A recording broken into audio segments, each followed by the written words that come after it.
أشرف حكيمي هو لاعب كرة قدم مغربي محترف يلعب كظهير أيمن.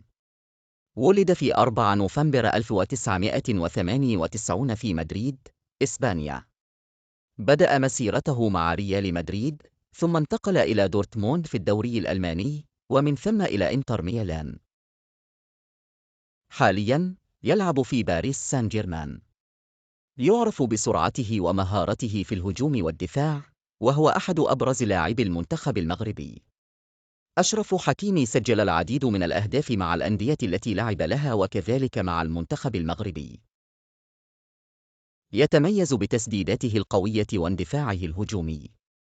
على سبيل المثال، كان له دور كبير في التأهل لكأس العالم 2022، حيث ساهم في تسجيل الأهداف وصناعة اللعب.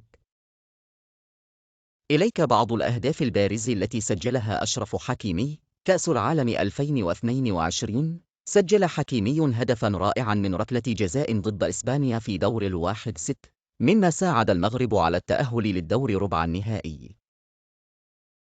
الدوري الإيطالي مع إنتر ميلان، سجل عدة أهداف مهمة خلال موسم من 2020 إلى 2021، مما ساعد الفريق على الفوز باللقب.